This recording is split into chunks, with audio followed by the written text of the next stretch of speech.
¿Qué harías si te dijeran que el viaje más largo de tu vida duraría apenas 3 semanas, cuando en realidad te espera una travesía de más de 3 meses, sin ver tierra, sin comida fresca, sin esperanza?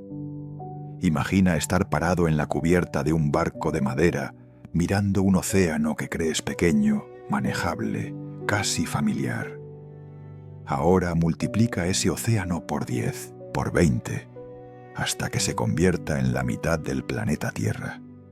Eso fue exactamente lo que les pasó a los hombres de Fernando de Magallanes en 1520. No zarparon hacia una aventura épica, zarparon hacia su propia tumba líquida, convencidos de que cruzarían el Mar del Sur en el tiempo que se tarda en navegar de España a las Canarias. El error comenzó mucho antes de que las naves tocaran el agua.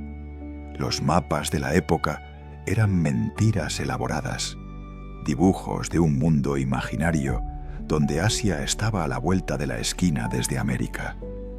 Los cartógrafos europeos, encerrados en sus torres con tinta y pergamino, calcularon el tamaño de la Tierra usando las mediciones equivocadas de Ptolomeo, un astrónomo griego que se había equivocado por miles de kilómetros. Magallanes estudió esos mapas como si fueran sagradas escrituras. Creyó en ellos con la fe ciega de un fanático religioso. Según sus cálculos, el océano que se extendía entre el estrecho que lleva su nombre y las islas de las Especias en Asia tenía el tamaño del Mediterráneo. 3 semanas de navegación, a lo sumo si el viento era malo. Provisiones para 2 meses como medida de seguridad extrema. ¿Qué podía salir mal? Todo, absolutamente todo. El 28 de noviembre de 1520, 3 naves salieron del estrecho de Magallanes y pusieron proa al noroeste. La Trinidad, la Victoria y la Concepción llevaban a bordo provisiones calculadas para llegar rápido a las Islas Molucas, el paraíso de las especias que prometía riquezas infinitas.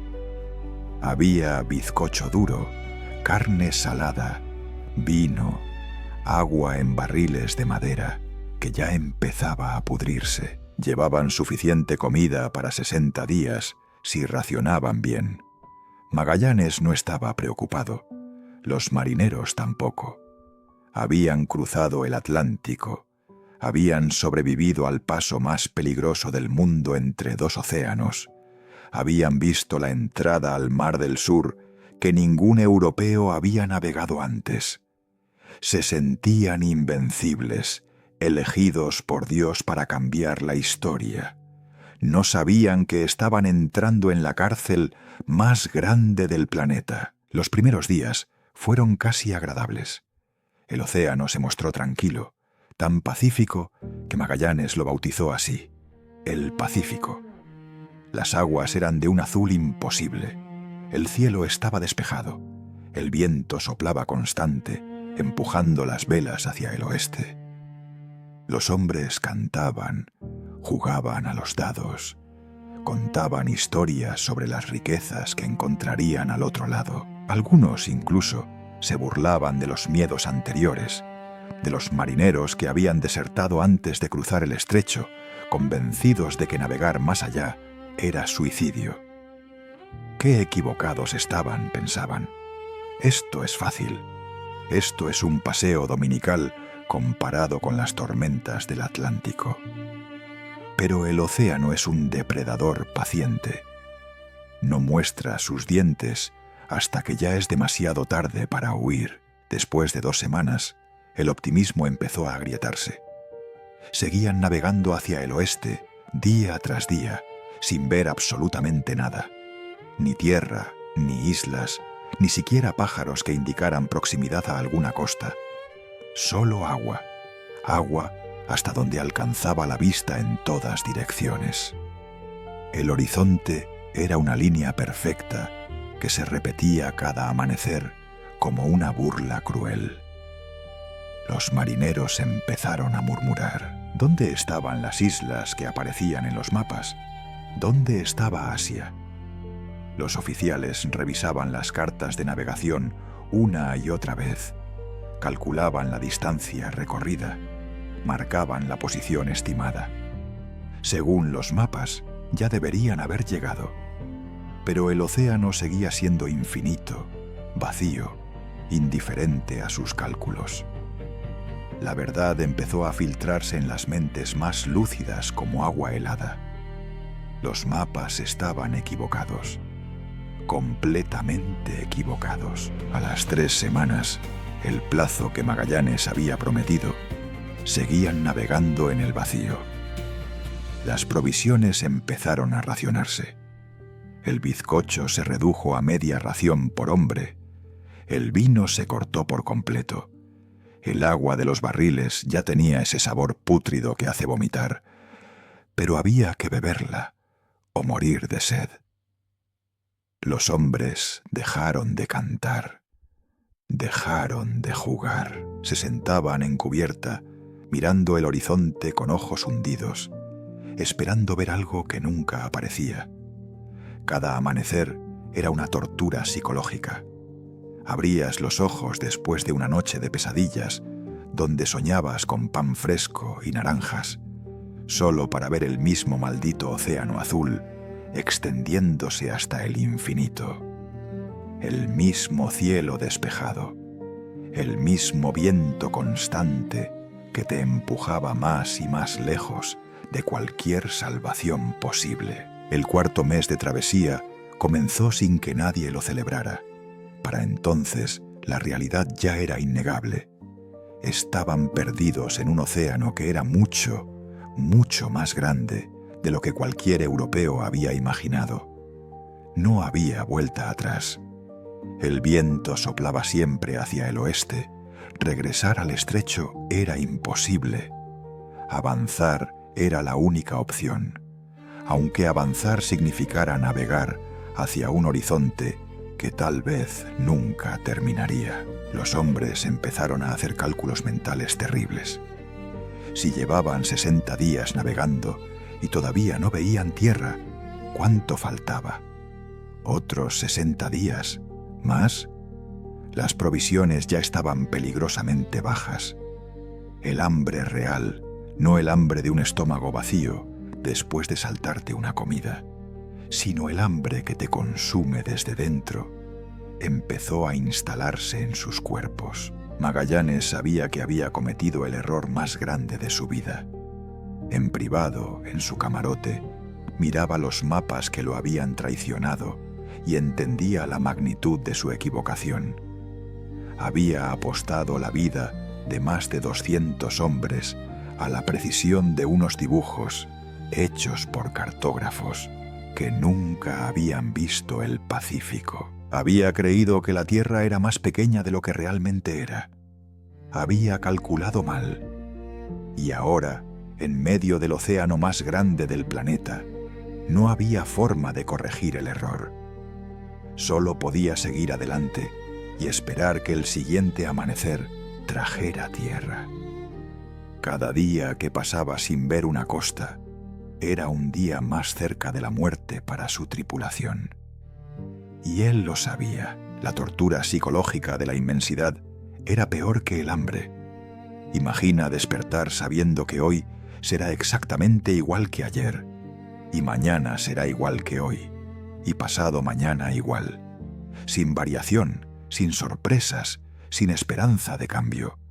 Solo el océano infinito y el sol que cruza el mismo cielo una y otra vez. Los hombres empezaron a perder la cordura. Algunos juraban haber visto tierra en el horizonte, islas fantasma que desaparecían cuando te acercabas.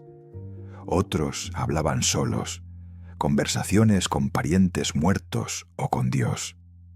La desesperación se volvió tan tangible como el hambre. Podías verla en los ojos hundidos de tus compañeros, en la forma en que miraban el mar, como si fuera una prisión de la que nunca escaparían. El océano Pacífico no los mató con tormentas ni con olas gigantes. Los mató con su calma, con su inmensidad imposible, con el silencio cruel de un horizonte que nunca cambiaba. Cada kilómetro que avanzaban era un kilómetro más lejos de cualquier tierra conocida, internándose en un vacío líquido que parecía no tener fin. El error de cálculo de Magallanes no fue solo matemático, fue existencial. Creyó que el mundo era pequeño y manejable.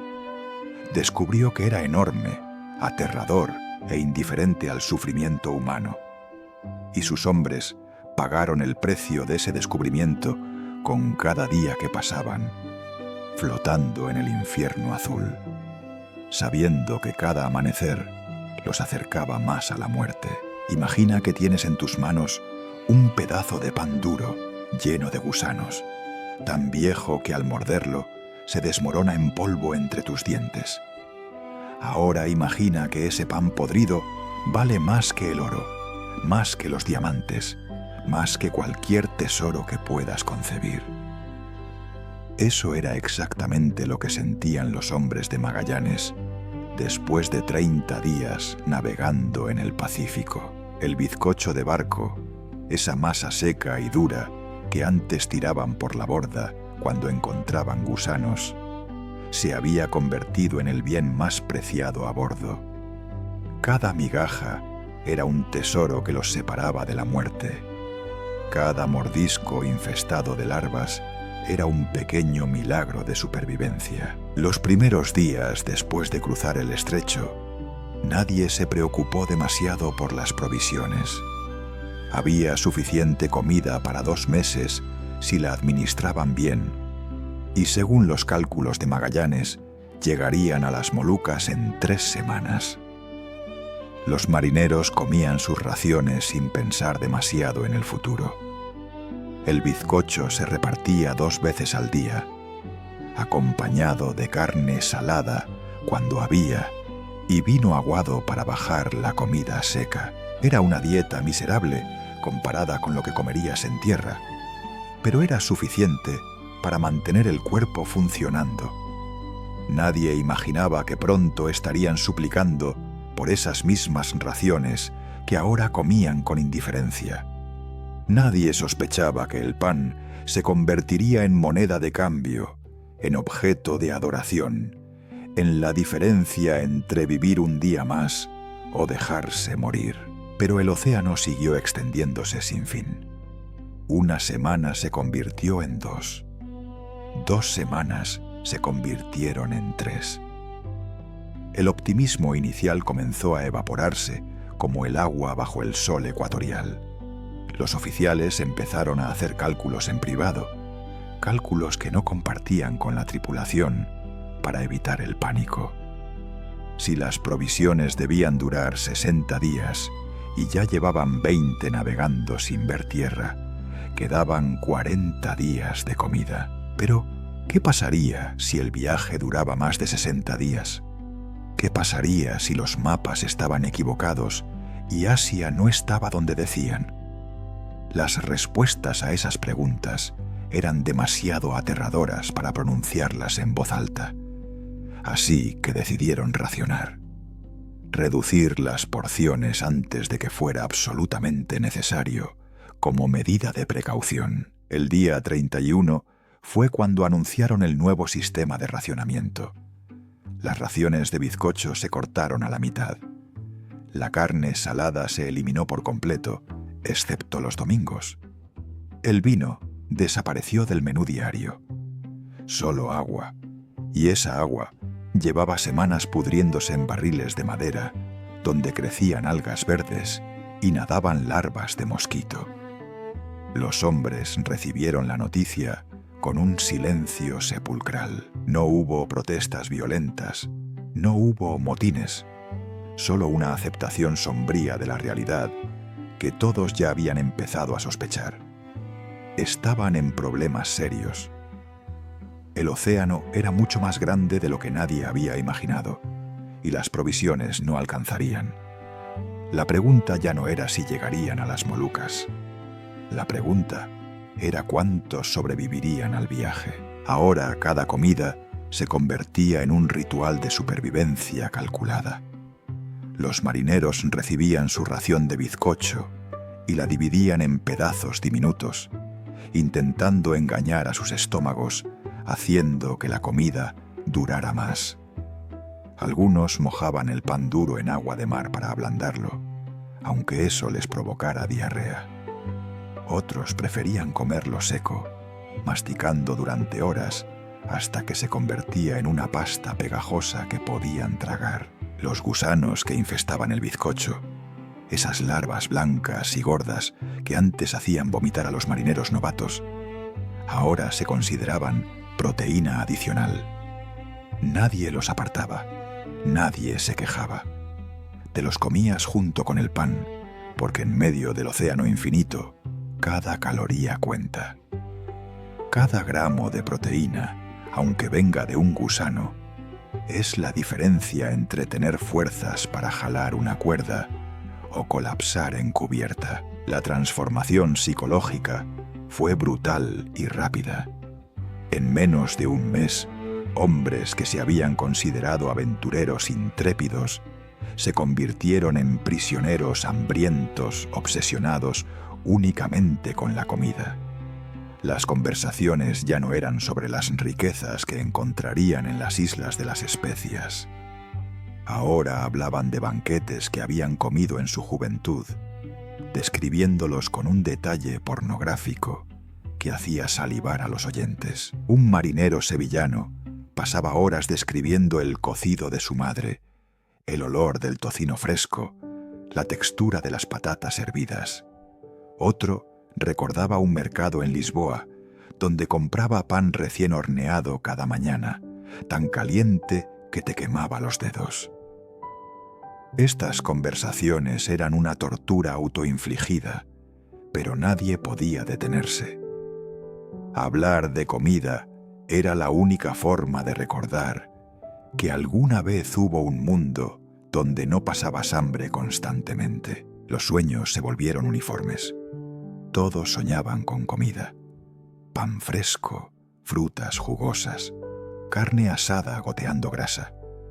Despertabas en medio de la noche con la boca llena de saliva, convencido de que acabas de morder una manzana, solo para abrir los ojos y ver la oscuridad del compartimento de los marineros y sentir el vacío brutal en tu estómago. Algunos hombres empezaron a llorar en sus hamacas, sollozos silenciosos de hombres adultos que nunca habían llorado ante las tormentas o las batallas, pero que ahora lloraban porque tenían hambre.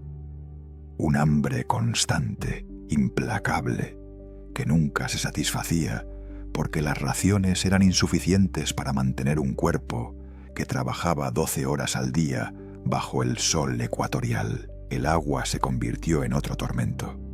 Los barriles de madera que la contenían llevaban meses cerrados.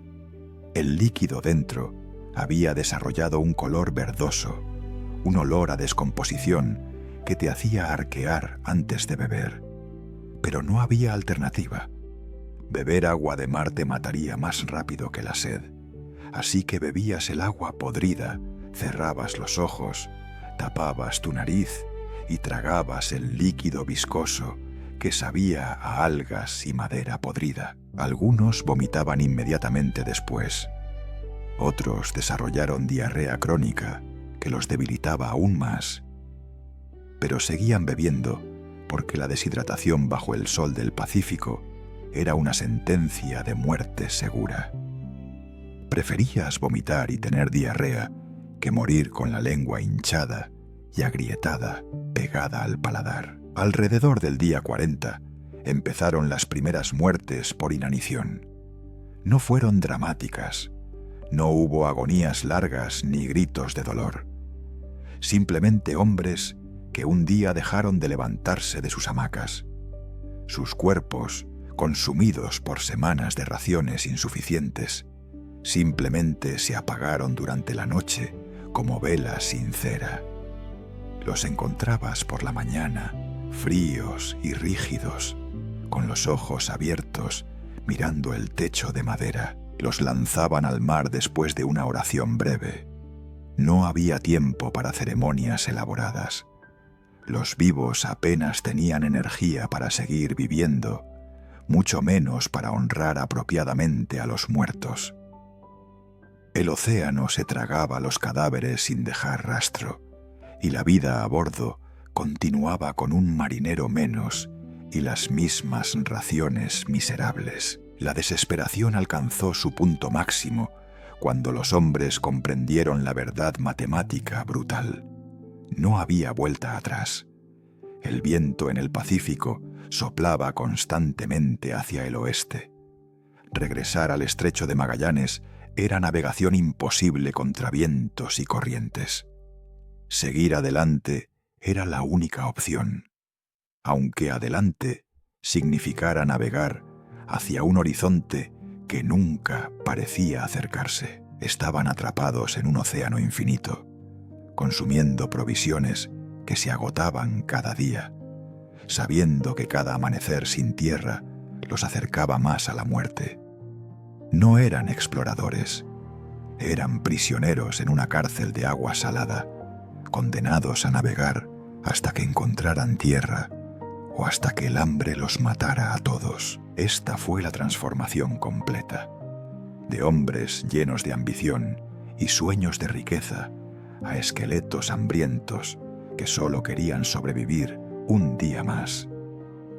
El pan se había vuelto más valioso que el oro, porque el oro no te mantiene vivo cuando tu cuerpo se está consumiendo a sí mismo por falta de alimento. Y cada migaja de ese pan podrido, cada gusano que masticaban, cada sorbo de agua pútrida, era un pequeño acto de resistencia contra el océano que intentaba tragarlos. ¿Alguna vez has tenido tanta hambre que considerarías comer el aserrín del suelo de un taller de carpintería? ¿Has estado tan desesperado que mirarías el cuero de tus propios zapatos y pensarías en cómo ablandarlo para masticarlo? Eso no es hambre. Eso es lo que experimentas cuando te saltas el almuerzo. El hambre real, el hambre que convierte a los seres humanos en algo diferente, es lo que sintieron los hombres de Magallanes cuando las provisiones tradicionales se agotaron por completo. No hubo una transición gradual de la normalidad a la locura. Hubo una escalera descendente de degradación, donde cada nuevo alimento era más repugnante que el anterior. Y sin embargo, lo comías con gratitud, porque tu cuerpo se estaba devorando a sí mismo desde dentro. El bizcocho fue lo primero en desaparecer. No de golpe, sino lentamente, migaja a migaja, hasta que un día los oficiales abrieron el último barril y encontraron solo polvo y gusanos.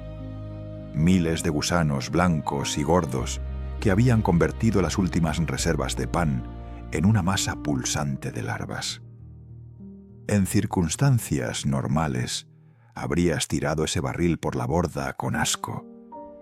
Pero después de 60 días en el Pacífico sin ver tierra, ese barril lleno de gusanos era el tesoro más valioso del barco. Los hombres metían las manos en esa masa de larvas vivas, sacaban puñados de polvo mezclado con insectos y se lo llevaban a la boca.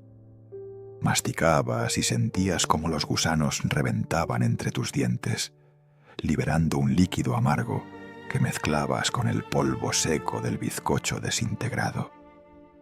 No pensabas en lo que estabas comiendo, solo tragabas una y otra vez, hasta que tu estómago dejaba de gritar por unos minutos. Pero incluso el polvo con gusanos se terminó.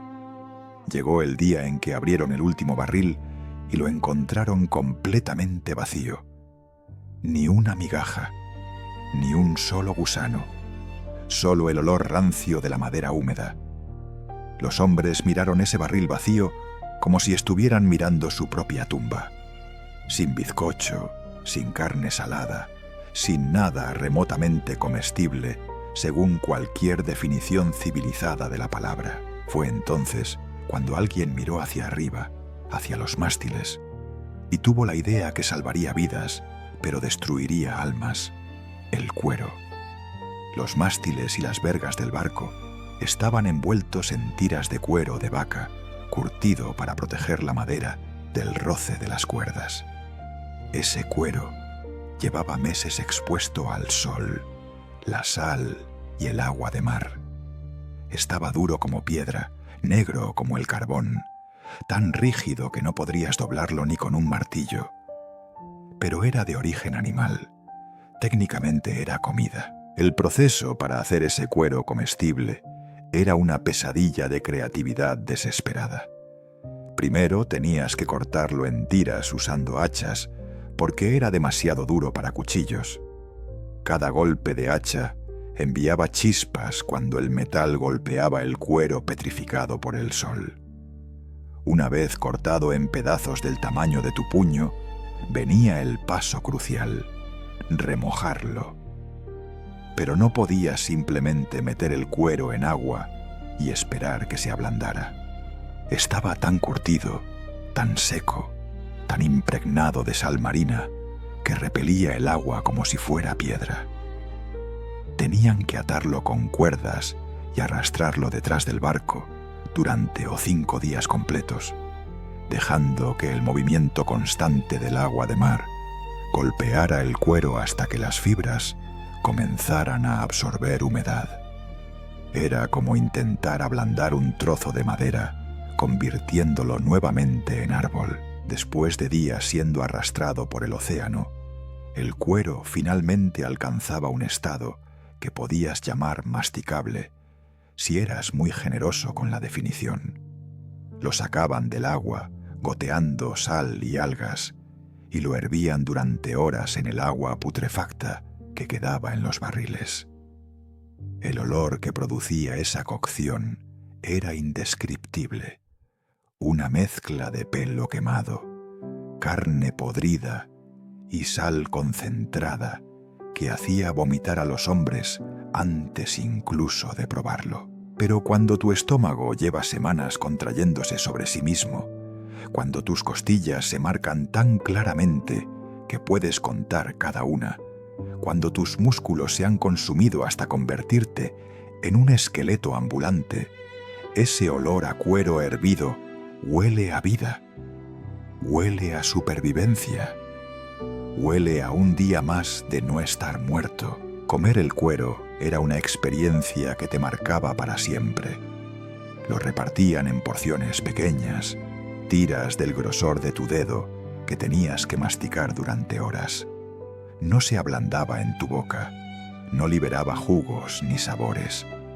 Era simplemente una masa fibrosa y correosa que tus mandíbulas trituraban lentamente, mezclándola con saliva hasta formar una pasta oscura que podías forzar por tu garganta. Masticabas hasta que te dolían las mandíbulas, hasta que sentías que tus dientes se aflojarían de las encías del esfuerzo. Y cuando finalmente lograbas tragar ese bocado, sentías cómo bajaba por tu esófago como una piedra áspera, raspando todo a su paso. Tu estómago intentaba digerirlo, produciendo cólicos brutales que te doblaban en dos. Pero al menos era algo. Al menos tu cuerpo tenía algo que procesar, aunque fuera colágeno puro, sin valor nutricional real. La jerarquía del horror continuaba descendiendo. Cuando se agotó el cuero accesible, los hombres comenzaron a buscar cualquier cosa orgánica en el barco. Las ratas eran el premio mayor, pero eran escasas y astutas. Las cucarachas se convirtieron en un manjar inesperado. Las atrapabas, les arrancabas las alas y las patas, y te las comías vivas o las asabas brevemente sobre una vela. Tenían un sabor amargo y aceitoso, pero eran proteína pura. Los marineros desarrollaron técnicas de caza de insectos. Pasaban horas en las bodegas oscuras del barco, buscando cualquier bicho que se moviera. Una cucaracha grande podía alimentar a un hombre durante todo un día si la racionaba adecuadamente. Las hormigas se recolectaban por cientos, se hacían bolas con ellas y se tragaban enteras. Picaban en tu boca y garganta, pero ¿qué importaba un poco de ardor cuando te estabas muriendo de hambre? El serrín se convirtió en un ingrediente básico. En la carpintería del barco, donde se reparaban los daños de la navegación, había montones de aserrín acumulado. Los hombres lo recogían con las manos, lo mezclaban con agua de mar hasta formar una pasta espesa y se lo comían a cucharadas. No tenía sabor, no tenía valor nutricional, pero llenaba el estómago temporalmente, creaba la ilusión de haber comido algo. Tu cuerpo no podía digerirlo, obviamente. Salía por el otro extremo prácticamente igual a como había entrado. Pero durante unas horas, mientras esa masa de madera molida ocupaba espacio en tu estómago, los dolores del hambre disminuían. Era un engaño cruel que tu cuerpo pagaba después con estreñimiento brutal o diarrea explosiva. Pero en ese momento, cualquier alivio era bienvenido. La creatividad macabra de la supervivencia no conocía límites. Los hombres hervían las cuerdas viejas hechas de cáñamo, intentando extraer algún nutriente de las fibras vegetales podridas. Raspaban la brea que sellaba las juntas del casco, la mezclaban con agua caliente y se la bebían como si fuera sopa. Algunos intentaron masticar las velas de lino, remojándolas primero en agua de mar. Otros chupaban pedazos de madera blanda durante horas, convenciéndose de que estaban extrayendo algo de sustancia. Nada de esto alimentaba realmente sus cuerpos. Eran solo trucos desesperados para engañar a un cerebro que no podía aceptar que se estaba muriendo de hambre en medio de un océano infinito. Esta era la realidad del menú de la desesperación. Una escalera descendente donde cada nuevo alimento era más repugnante e inútil que el anterior. Pero lo comías de todos modos, porque la alternativa era rendirte y morir. Y los hombres de Magallanes no estaban listos para morir. Todavía no.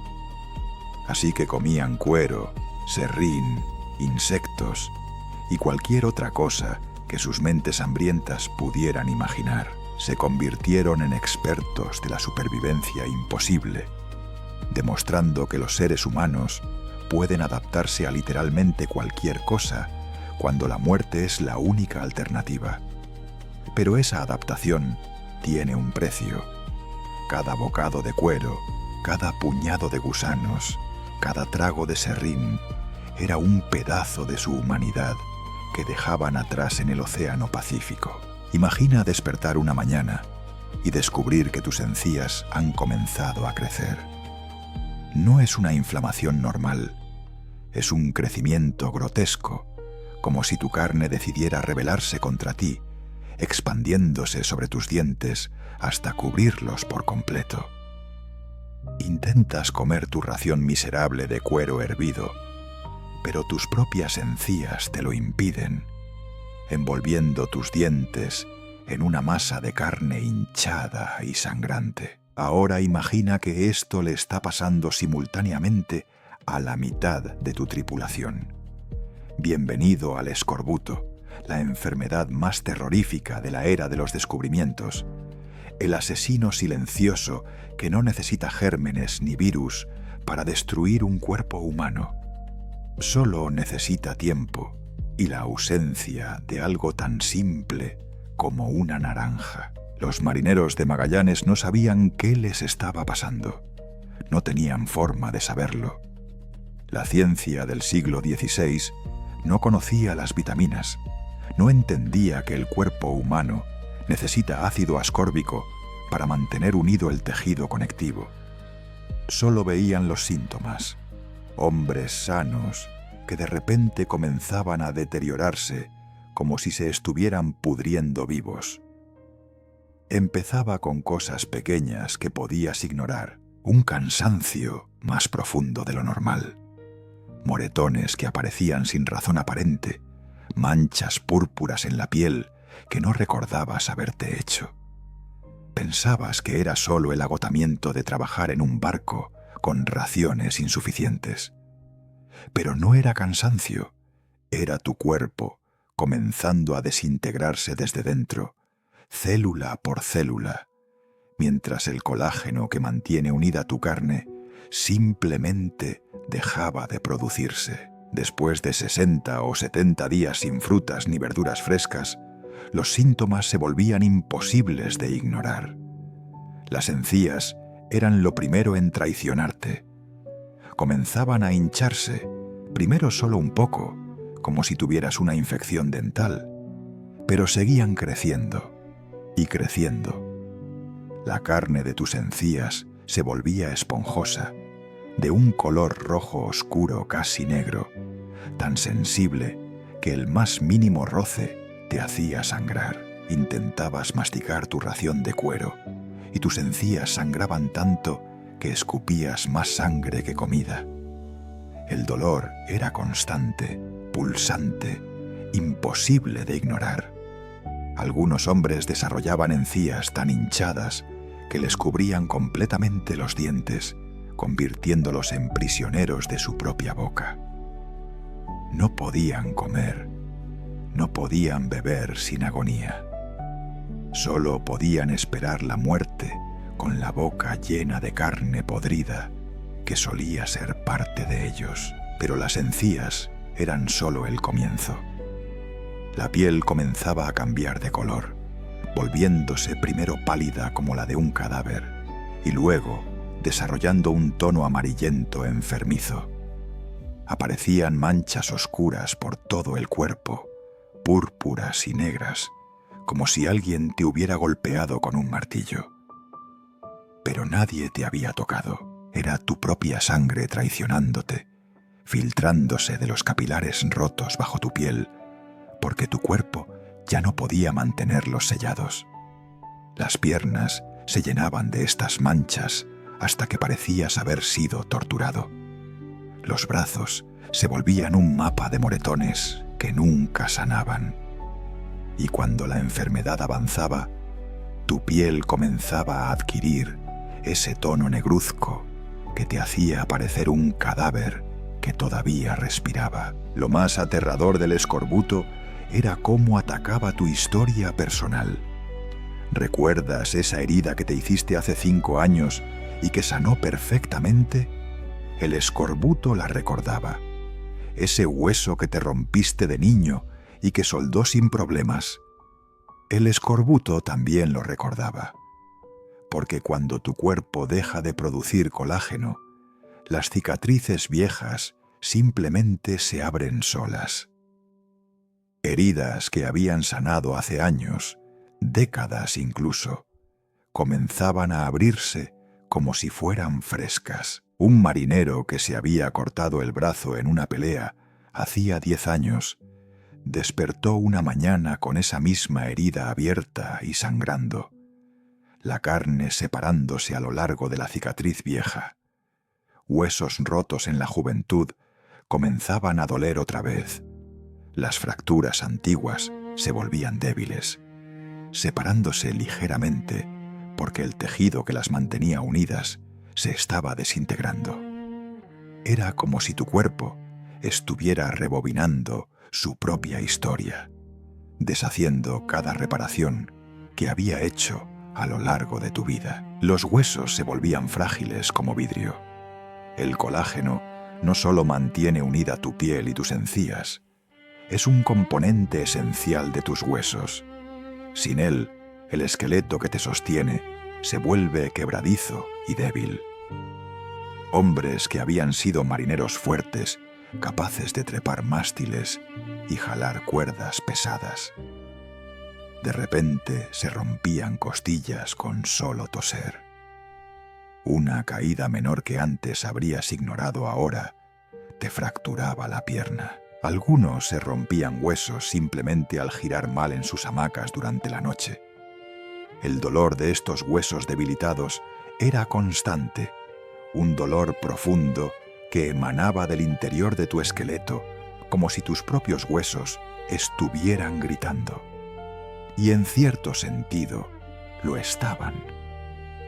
Te estaban diciendo que se estaban muriendo, convirtiéndose en polvo dentro de tu cuerpo vivo. La mente también se pudría. El escorbuto no solo destruía el cuerpo, atacaba la psique. Los hombres afectados desarrollaban una depresión profunda y terminal. No era tristeza normal. Era una desesperación absoluta, una convicción total de que ibas a morir y que no había nada que pudiera salvarte. Hombres que habían sido valientes en batalla se sentaban en cubierta llorando como niños, incapaces de explicar por qué lloraban, excepto que todo parecía completamente sin esperanza. Algunos desarrollaban paranoia, convencidos de que sus compañeros intentaban envenenarlos o robar sus raciones. Otros simplemente se apagaban mentalmente, sus cerebros incapaces de procesar la realidad de lo que les estaba pasando.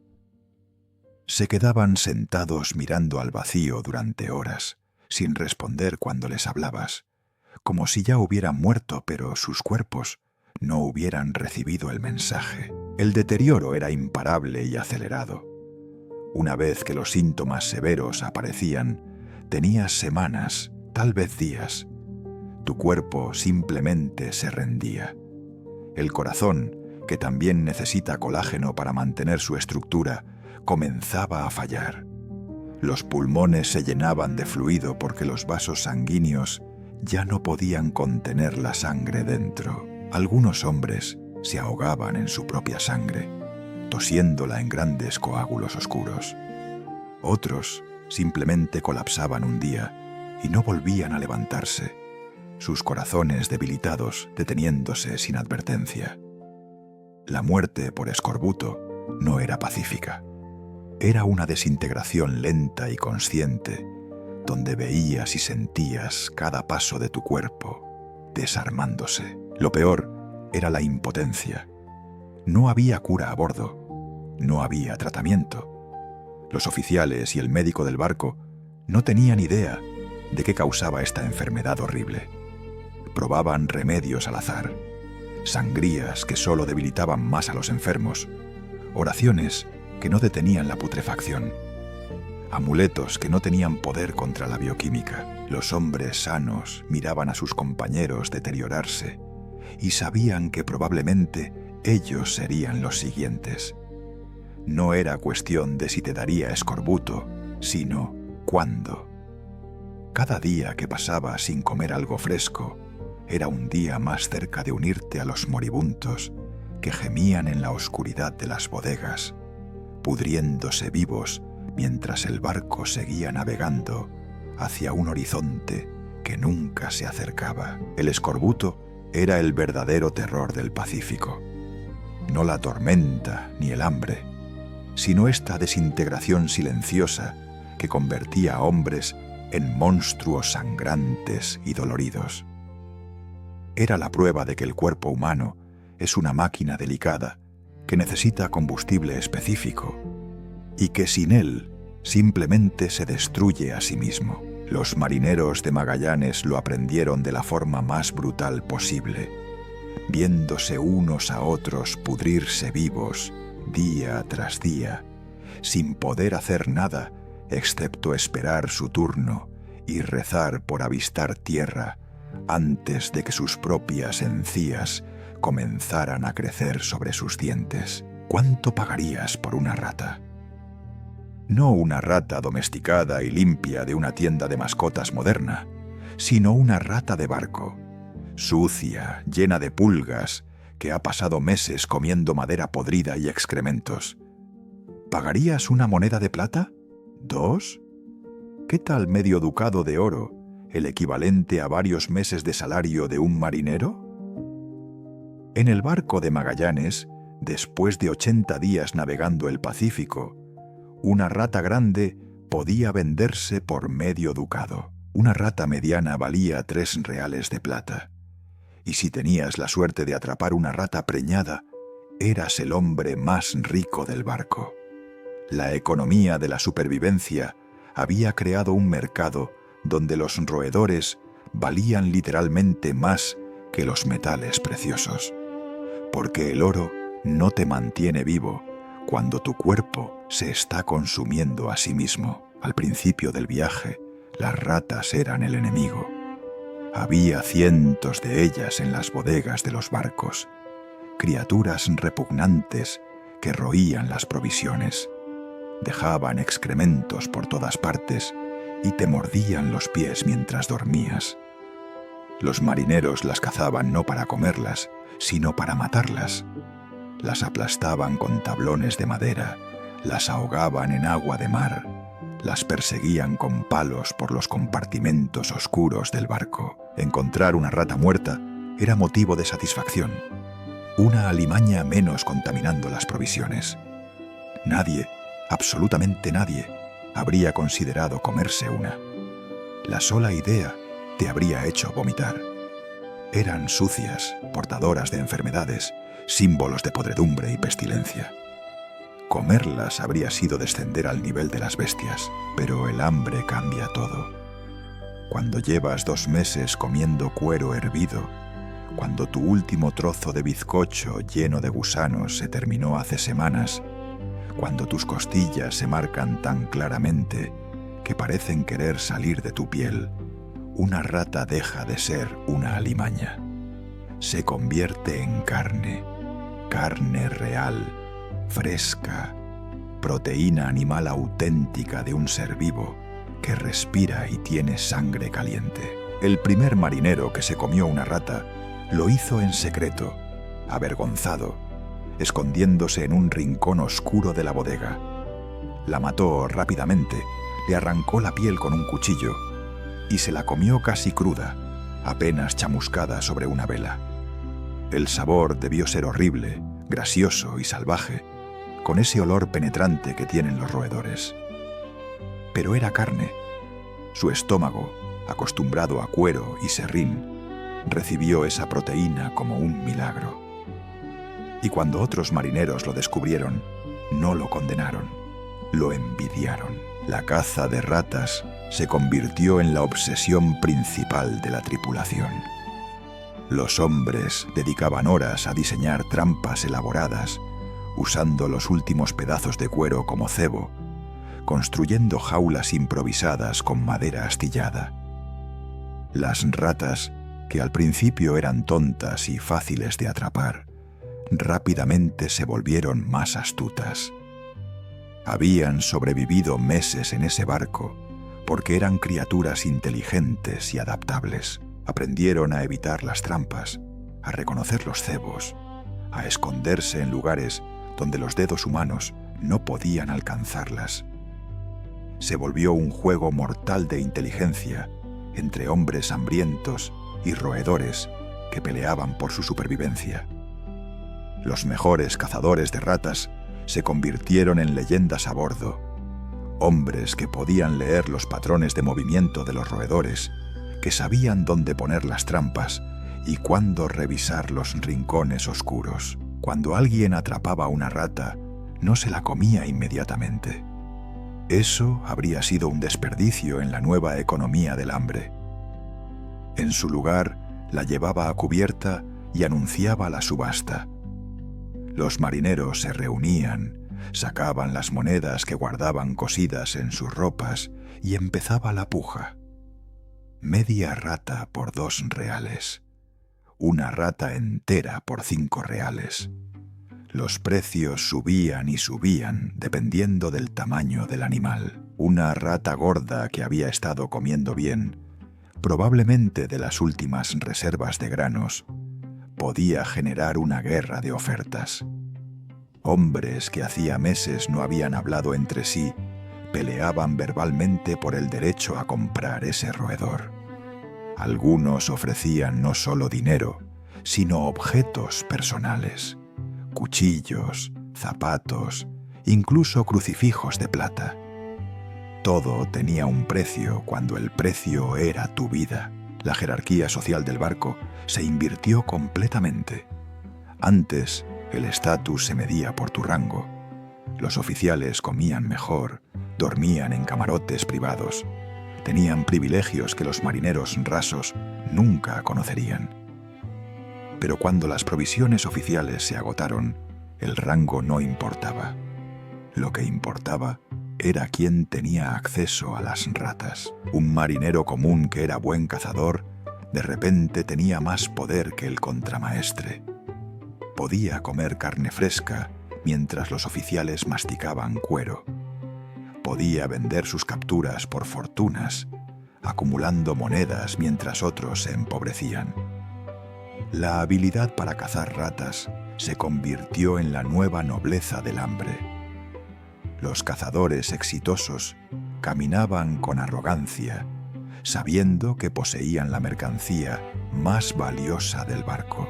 Pero incluso en esta economía distorsionada, había reglas estrictas. Las ratas se vendían, nunca se regalaban. Ni siquiera los mejores amigos compartían una rata sin cobrar. El hambre había matado la generosidad, reemplazándola con un capitalismo brutal donde cada quien velaba solo por sí mismo. Si tu compañero de hamaca atrapaba una rata y tú no tenías dinero, lo veías comérsela frente a ti sin ofrecerte un solo bocado. No era crueldad personal, era la lógica implacable de la supervivencia. Su rata lo mantendría vivo un día más, y ese día podría ser la diferencia entre ver tierra o morir en el océano. La amistad, la lealtad, la hermandad de los marineros, todo eso se evaporó ante el poder absoluto del hambre. La preparación de la rata era un ritual que los afortunados compradores realizaban con reverencia casi religiosa. Primero, la mataban rápidamente. Un golpe seco en la cabeza para no dañar la carne. Luego venía el desollado, retirando la piel peluda con cuidado de no desperdiciar ni un gramo de carne. Algunos la cocinaban brevemente sobre brasas improvisadas. Otros preferían comerla cruda para no perder los jugos. La carne de rata era oscura y fibrosa, con un sabor intenso y salvaje que a un paladar moderno le parecería repugnante.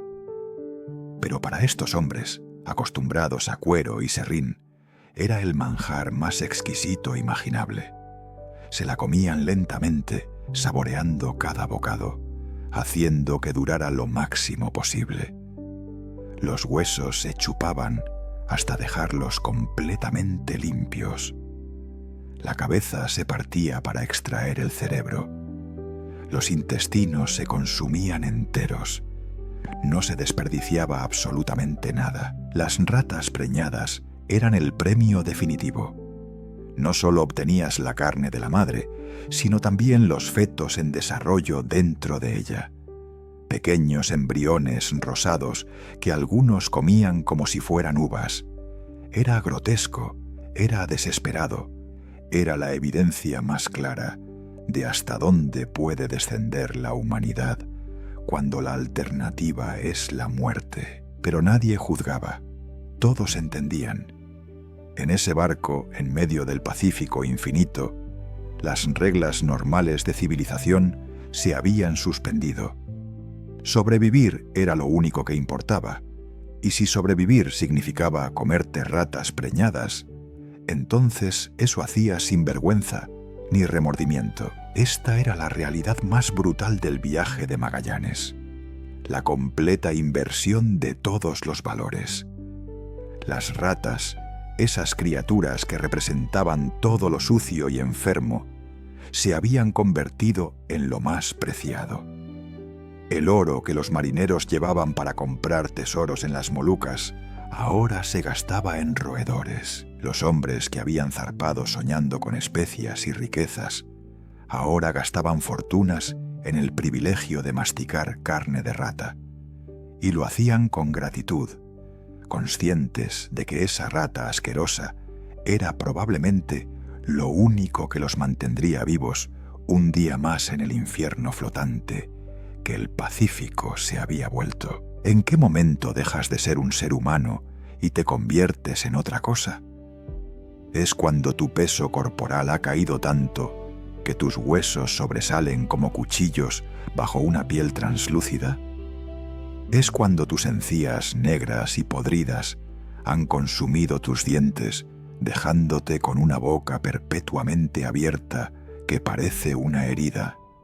O es cuando miras tus propias manos esqueléticas y no las reconoces como tuyas. Los hombres de Magallanes cruzaron esa línea invisible en algún momento durante el tercer mes en el Pacífico. Dejaron de ser marineros, aventureros, seres humanos con nombres y familias. Se convirtieron en fantasmas que todavía respiraban, cadáveres ambulantes que caminaban por la cubierta de un barco que se había transformado en un ataúd flotante. El deterioro físico alcanzó niveles que desafían la descripción.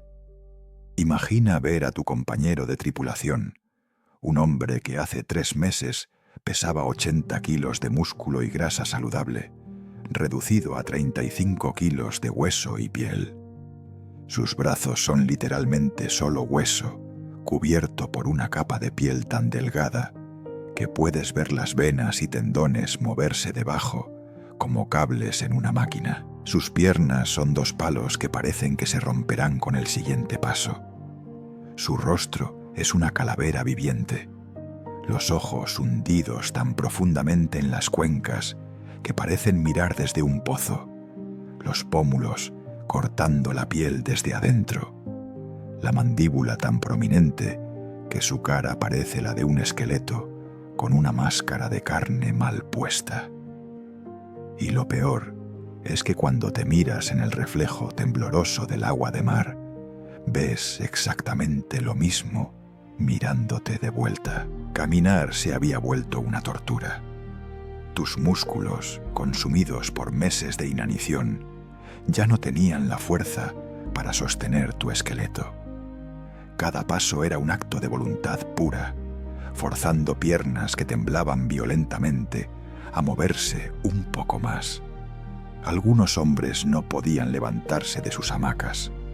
Sus cuerpos simplemente se habían rendido, negándose a obedecer las órdenes del cerebro. Se quedaban acostados todo el día, mirando el techo de madera, demasiado débiles para sentarse, mucho menos para pararse. Cuando necesitaban orinar o defecar, lo hacían donde estaban, sin la energía para sentir vergüenza. El hedor en los compartimentos de los marineros era insoportable.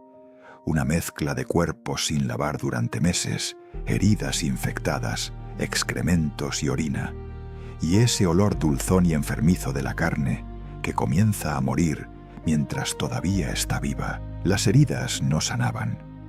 El escorbuto había destruido la capacidad del cuerpo para repararse a sí mismo. Un corte simple, el tipo de rasguño menor que normalmente sanaría en una semana, se convertía en una úlcera abierta que supuraba pus indefinidamente. La piel alrededor de estas heridas se volvía negra, necrótica, pudriéndose literalmente mientras todavía estaba adherida a un cuerpo vivo. Algunos hombres tenían llagas abiertas del tamaño de monedas que habían estado sangrando durante semanas sin mostrar señales de cerrar. No había vendajes limpios, no había medicina. Solo podías dejar que la herida goteara y esperar que la infección no te matara antes que el hambre. El cuerpo humano es sorprendentemente resistente, pero también tiene un límite. Y estos hombres habían cruzado ese límite hacía mucho tiempo. La línea entre los vivos y los muertos se había vuelto imposiblemente delgada. Por las mañanas, cuando el oficial de turno bajaba a despertar a los marineros, encontraba cuerpos fríos mezclados con los que todavía respiraban. A veces era difícil distinguir. Los vivos estaban tan quietos, tan pálidos, tan consumidos, que parecían cadáveres. Los muertos a veces todavía tenían los ojos abiertos, mirando al vacío con la misma expresión vidriosa que los vivos. Tenías que tocarlos, buscar un pulso débil en el cuello, acercar tu oído a su boca para sentir el aliento. Cuando confirmabas que estaban muertos, los envolvían en lo que quedaba de sus propias mantas y los lanzaban por la borda. Sin ceremonia, sin palabras más allá de un Padre Nuestro apresurado. No había energía para el ritual apropiado. Los vivos, Bareli, tenían fuerzas para seguir viviendo. Los que todavía podían moverse se arrastraban por el barco como apariciones. Hombres que habían sido amigos ya no se reconocían entre sí. El hambre extrema cambia la estructura facial de formas que borran la identidad. Donde antes había una cara redonda y amigable, ahora había una calavera con piel. Los ojos que solían brillar con humor o bondad, ahora eran huecos negros sin emoción. Algunos habían perdido tantos dientes al escorbuto que su forma de hablar era incomprensible, un balbuceo sin consonantes que salía de bocas sangrantes. Otros habían dejado de hablar por completo, comunicándose solo con gruñidos y gestos cuando era absolutamente necesario. El silencio en el barco era sepulcral, roto solo por el crujir de la madera, el viento en las velas y los gemidos ocasionales de los moribundos en las bodegas. Algunos suplicaban que los mataran. El dolor combinado del hambre, el escorbuto, las heridas infectadas y la desesperación psicológica era demasiado para soportar. Hombres que habían sobrevivido batallas, tormentas y los horrores del estrecho, ahora rogaban que los lanzaran al mar para acabar con su sufrimiento. Miraban el océano azul como una promesa de paz final, un descanso del tormento interminable, de estar muriendo lentamente en un barco sin esperanza. Algunos oficiales consideraron la misericordia de cumplir estas súplicas, pero Magallanes lo prohibió absolutamente. Mientras un hombre respirara, lucharía por sobrevivir, no por crueldad, sino porque rendirse significaba admitir que el viaje había sido un error fatal. Y el orgullo, incluso más que la supervivencia, impedía esa admisión. Y entonces, después de 99 días de infierno líquido, alguien gritó la palabra que muchos ya no creían que volverían a escuchar: tierra. Al principio nadie lo creyó. Habían habido falsos avistamientos antes, islas fantasma creadas por la desesperación y las alucinaciones. Pero esta vez era real. Una pequeña isla en el horizonte. Vegetación verde visible incluso desde la distancia. Los hombres que todavía podían moverse se arrastraron a cubierta para ver. Algunos lloraron. Otros simplemente miraron en silencio, sus cerebros demasiado agotados para procesar la emoción.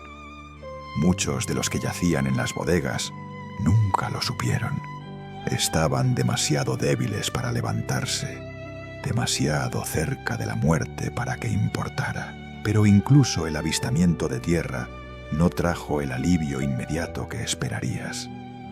Todavía tenían que llegar a la isla, anclar, bajar botes, llegar a la playa.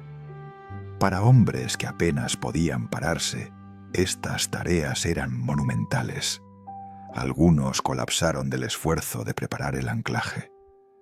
Otros se desmayaron mientras intentaban bajar las velas. Sus cuerpos, funcionando con las últimas reservas de energía almacenada en sus órganos vitales, simplemente no podían hacer más.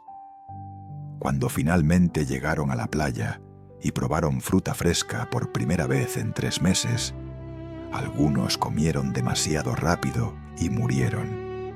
Sus estómagos, encogidos y dañados por meses de inanición, no pudieron procesar la comida real. Se atiborraron de cocos y murieron vomitando en la arena, a metros de la salvación. Estos eran los fantasmas que respiraban. Hombres que habían técnicamente sobrevivido la travesía del Pacífico, pero que habían dejado partes esenciales de sí mismos en ese océano. su humanidad, su inocencia, su fe en que el mundo era conquerable. Habían aprendido la lección más brutal, que la naturaleza no negocia, no perdona, y no le importa tu valentía o tu determinación. Habían pagado por cada kilómetro de ese océano con pedazos de sus cuerpos y sus almas. Y los que finalmente llegaron a tierra firme no eran los mismos hombres que habían zarpado. Eran sobrevivientes, sí, pero también eran advertencias vivientes del precio real de cruzar el vacío. Cuando miras un mapa del mundo hoy, cuando deslizas tus dedos sobre la pantalla de tu teléfono ampliando el océano Pacífico, cuando ves esa inmensa extensión azul que ocupa casi la mitad del planeta, estás mirando un conocimiento que se pagó con carne humana. Cada grado de latitud, cada kilómetro de ese océano, cada dato que confirmó que la Tierra es redonda y enorme, tiene un precio específico. Las encías sangrantes de un marinero sevillano, los huesos rotos de un grumete portugués, el estómago vacío de un soldado que murió masticando cuero. El mapa del mundo no fue dibujado con tinta y pluma, fue dibujado con el sufrimiento de 220 hombres que nunca regresaron a casa, y con las cicatrices físicas y mentales de los 18 que lo lograron. La expedición de Magallanes partió con 5 barcos y 239 hombres. Zarparon de Sevilla en 1519, llenos de ambición, codicia y la certeza arrogante de que conquistarían el mundo.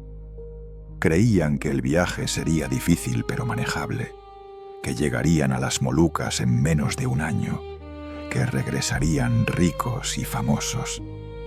No tenían idea de que estaban firmando su sentencia de muerte. De esos 239 hombres, solo 18 regresaron a España en septiembre de 1522, 3 años después de partir. Eso es una tasa de supervivencia del 7%. 93% de la expedición murió, ahogados, asesinados, ejecutados por motín, pero la mayoría consumidos por el hambre y el escorbuto en ese cruce infernal del Pacífico. Magallanes mismo nunca completó el viaje. Murió en las Filipinas, asesinado en una batalla estúpida e innecesaria, sin llegar a las especias que buscaba. Los 18 que regresaron eran irreconocibles. No solo físicamente, aunque sus cuerpos destrozados por el escorbuto llevaban las marcas permanentes del viaje. Sus mentes también estaban rotas. Habían visto cosas que ningún ser humano debería ver. Compañeros pudriéndose vivos, hombres suplicando por la muerte, la degradación total de la civilización, reducida a peleas por ratas. Habían cruzado líneas morales que nunca imaginaron cruzar. Habían comido cosas que en sus pesadillas más oscuras nunca habrían considerado alimento. Cuando desembarcaron en Sevilla, la gente que los recibió retrocedió asustada. Estos hombres parecían cadáveres, esqueletos vivientes, con ojos vacíos, que habían visto el infierno y regresado. Algunos nunca recuperaron el peso perdido.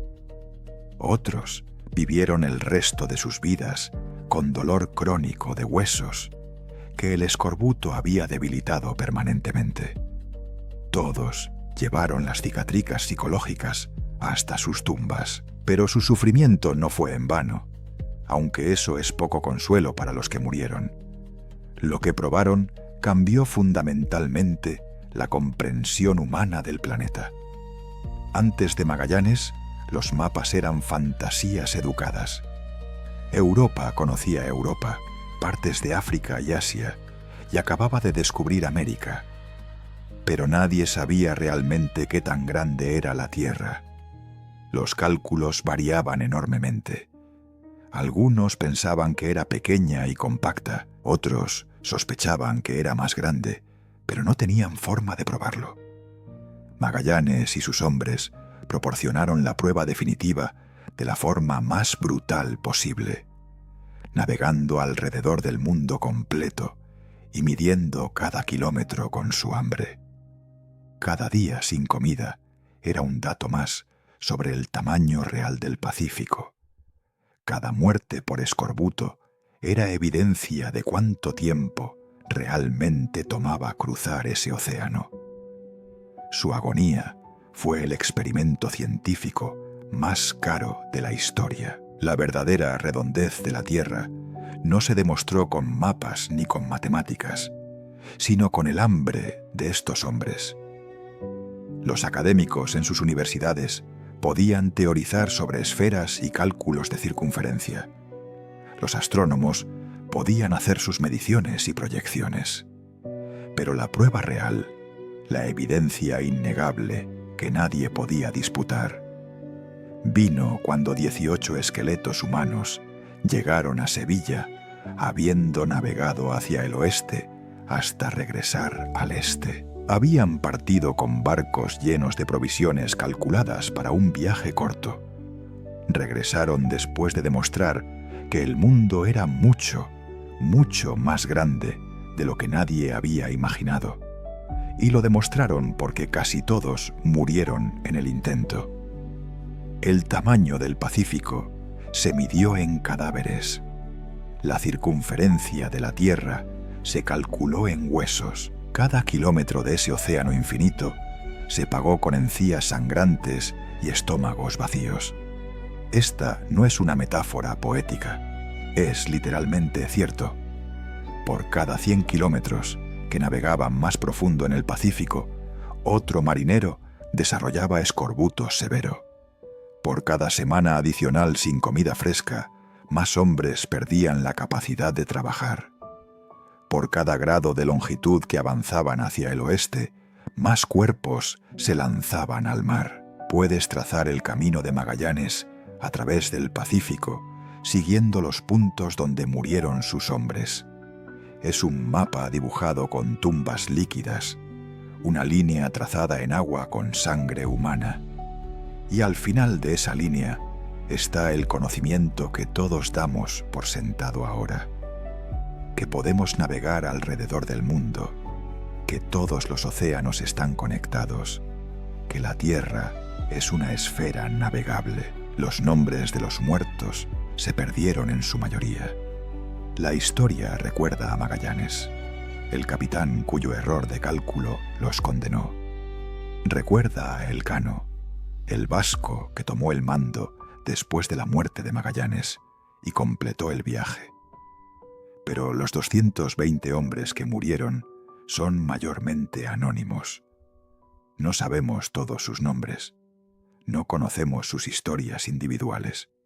No sabemos exactamente dónde cayó cada uno o qué último pensamiento cruzó su mente antes de morir. Son los invisibles de la historia, los sacrificios necesarios para el progreso que nadie recuerda. Pero sin ellos, sin su sufrimiento específico y personal, el mapa del mundo sería diferente. Cada uno de esos hombres anónimos contribuyó un dato más al conocimiento humano. ¿Cuánto puede soportar un cuerpo sin vitamina C? ¿Cuánto tiempo puede sobrevivir un humano comiendo solo cuero? ¿Qué tan lejos pueden llegar los hombres motivados por la esperanza desesperada? El legado de ese viaje no son las especias que buscaban. De hecho, cuando la Victoria llegó finalmente a las Molucas, el comercio de especias que encontraron no justificó ni remotamente el costo del viaje. Las especias que llevaron de vuelta a España no cubrieron ni una fracción de la inversión. En términos económicos, la expedición de Magallanes fue un fracaso catastrófico, pero en términos de conocimiento humano, fue el viaje más importante de la historia. Demostró que el mundo podía circunnavegarse, probó que todos los océanos estaban conectados, reveló el verdadero tamaño del planeta. y estableció que los seres humanos podían sobrevivir condiciones que deberían haberlos matado, que la voluntad de vivir puede sostenerte incluso cuando tu cuerpo se está desintegrando. Hoy navegamos el Pacífico en cruceros de lujo con buffets de 24 horas. Volamos sobre él en aviones que cruzan en 12 horas, lo que a Magallanes le tomó 99 días de agonía. Lo vemos en mapas digitales sin pensar dos veces en su inmensidad. Pero ese océano azul en tu pantalla, esa extensión aparentemente vacía entre Asia y América, fue una vez un infierno líquido que devoró hombres enteros. Fue un monstruo que convirtió marineros en fantasmas, que transformó la carne humana en datos geográficos. Y cada vez que miras ese mapa, aunque no lo sepas, estás viendo el precio que otros pagaron por el conocimiento que ahora tienes gratis. Suscríbete y activa la campanita si crees que podrías sobrevivir en estas circunstancias. Porque la verdad es que probablemente no podrías. Ninguno de nosotros podría. Los hombres de Magallanes no eran superhéroes ni guerreros especialmente entrenados. Eran personas normales que se encontraron en circunstancias extraordinarias y pagaron el precio definitivo por ampliar los límites del conocimiento humano. El mapa del mundo que hoy conocemos fue dibujado, literalmente, sobre la piel y los huesos de quienes se atrevieron a cruzar el vacío.